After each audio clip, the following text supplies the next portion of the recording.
কতটা দেখতে সুন্দর লাগছে দেখুন, খেতে কিন্তু আরও বেশি দারুণ লাগে। খুবই ঝটপট এই টিফিনটি হয়ে যায়, কোনো রকম তরকারি করা ঝামেলা ছাড়াই শুধু চা দিয়েই খাওয়া হয়ে যায়। পুরে ঠাসা এই টিফিন খেতে কিন্তু দারুণ লাগে। নমস্কার বন্ধুরা, কাজল ভিলেজ কিচেনে সকলকে স্বাগত জানাই। রোজকার মতো আজও রান্নাঘরে চলে এলাম। আজকের রেসিপি প্রথম থেকে লাস্ট পর্যন্ত দেখতে থাকুন। দেখতেই পাচ্ছ টিফিনের জন্য একটা কড়া গরম হতে বসিয়েছি। কড়ার মধ্যে দিয়ে দেব সাদা তেল 2 চামচের মতো। তেলটা যখন গরম হয়ে যাবে দিয়ে দেব গোটা জিরে ফোড়ন। এখানে ফোড়নটা যখন হালকা ভাজা হয়ে যাবে এইভাবে, তখন দিয়ে দেব এখানে আগে থেকে একটা পেঁয়াজকে এইভাবে টুকরো করে কেটে নিয়েছি। কেটে নেওয়া পেঁয়াজ সকালের হোক কিংবা রাতে ডিনারের জন্য চটজলদি হয়ে যায়, আর কোনো রকম তরকারিরও কিন্তু ঝামেলা পড়ে না যদি এরকম একটা টিফিন থাকে।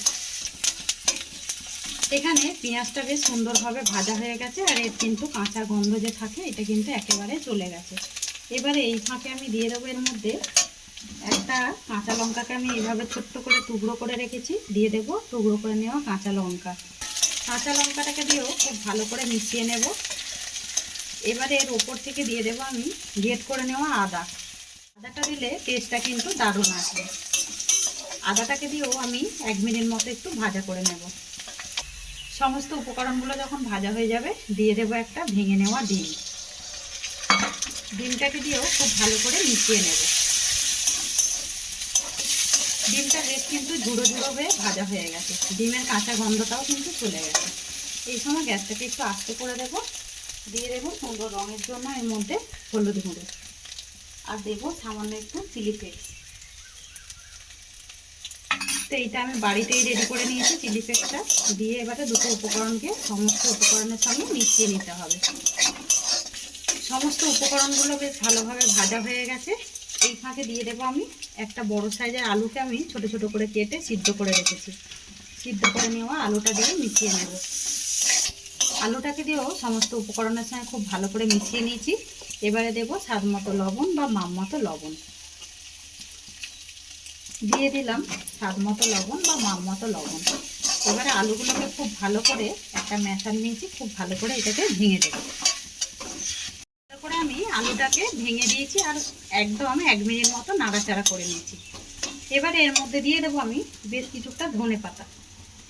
ধনে পাতাটা যদি হাতের সামনে থাকে তাহলেই দেবে, না হলে কিন্তু একেবারে দেবার দরকার নেই।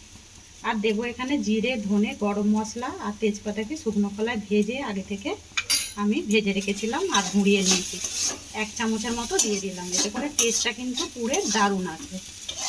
সমস্ত উপকরণগুলোকে খুব ভালো করে মিশিয়ে একদম ছেড়ে আসছে। পুরটা একেবারে রেডি। আর কতটা সুন্দর দেখতে হয়েছে দেখুন, খেতে কিন্তু বেশি সুন্দর দারুণ লাগে। এরকম একটা পুর যদি হয়, একটা ডিম দিয়ে কিন্তু মুখের স্বাদ পাল্টানো টিফিন আমরা খুব সহজেই রেডি করে নিতে পারি। এবারে গ্যাসটাকে অপর দিকে টিফিন করার জন্য এখানে আমি নিয়েছি ময়দা। তো এখানে 1.5 বাটি ময়দা নিয়ে নেব। তোমরা চাইলে আটা ময়দাও নিতে পারো। তো এখানে ভরে 1.5 বাটি নিয়ে নিলাম ময়দা। দেবো স্বাদ মতো লবণ বা মাপ মতো লবণ, আর দেবো ময়মের জন্য সাদা তেল। দিয়ে দিলাম 2 চামচের মতো সাদা তেল। অল্প একটু চিনি দেবো, এতে করে মিষ্টি হবে না কিন্তু টেস্টটা দারুণ আসবে।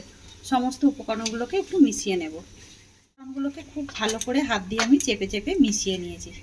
আর দেখতেই পাচ্ছ এইভাবে সহজে মুঠো করলে কিন্তু মুঠো হয়ে যাবে, আবার ভাঙলেই আঙুল দিয়ে বালির মতোভাবে ভেঙে যাবে। এবারে ঠান্ডা জল নেব।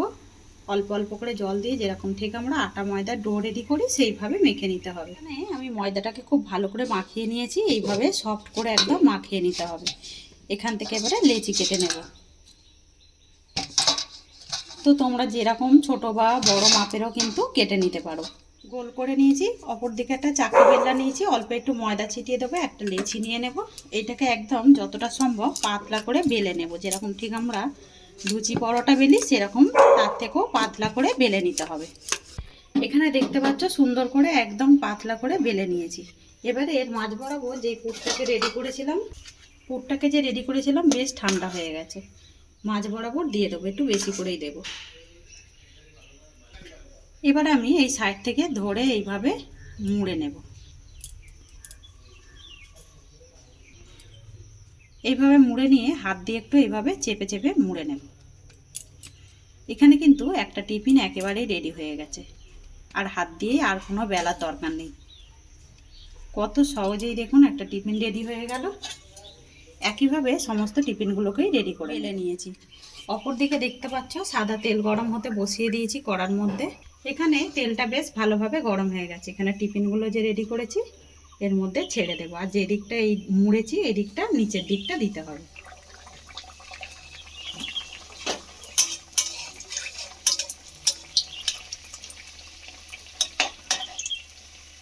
এগুলোকে সরিয়ে আরও একটা দিয়ে দেবে। একবারে কিন্তু ছড়ানো করা থাকলে অনেকগুলোই ভাজা হবে, তখনই অপর পিঠটা উল্টে দেব। আর কত সুন্দর রং হয়েছে দেখুন। আর এইগুলো কিন্তু এমনিই খাওয়া হয়ে যায় এইভাবে যদি টিফিনটা রেডি করা যায়। কোনো কিছু তরকারি করারও ঝামেলা থাকে না, শুধু এক কাপ চা দিয়েই কিন্তু এরকম টিফিন করে নেওয়া যায়। সুন্দর করে আমি উল্টে পাল্টে ভেজে নিয়েছি। দেখতেই পাচ্ছ সুন্দর একটা রং হয়েছে আর কত সুন্দরভাবে ফুলেছে দেখুন টিফিনগুলো। এবারে সমস্তগুলোকেই তেল থেকে তুলে নেব। খুবই কম সময়ের মধ্যে আর কম উপকরণ দিয়েই কিন্তু টিফিনগুলো রেডি হয়ে যায়। আর এইদিকে যেগুলো ভেজে রেখেছিলাম মানে তৈরি করে রেখেছিলাম এইগুলোকেও একইভাবে ভেজে নেব। টিফিনগুলোকেই সুন্দর করে রেডি করে নিয়েছি। দেখতেই পাচ্ছ কতটা সুন্দর দেখতে হয়েছে। যেমন দেখতে সুন্দর হয় খেতে কিন্তু আরও বেশি দারুণ হয়। তো এক কাপ চা যদি সঙ্গে যদি একটু টমেটো এরকম একটা সুন্দর করে চাটনি করে নাও তাতে করে কিন্তু খেতে ভীষণই দারুণ লাগবে। আজকের রেসিপি আপনাদের কীরকম লাগলো অতি অবশ্যই কমেন্ট করে জানাবেন। একদম পুরে ঠাসা এই টিফিনের রেসিপি যদি ভালো লেগে থাকে আমাকে একটা লাইক করে এইভাবে আমার পাশে থাকবেন, আমাকে সাপোর্ট করবেন। আমার এরকম নিত্য নতুন রান্নার জন্য পাশে থাকা বেল আইকনটি প্রেস করবেন। সবাই ভালো থাকবেন, সুস্থ থাকবেন। ধন্যবাদ। আবারও কোনো নতুন রেসিপি নিয়ে ফিরে আসবো। আজকের মতো এই পর্যন্ত।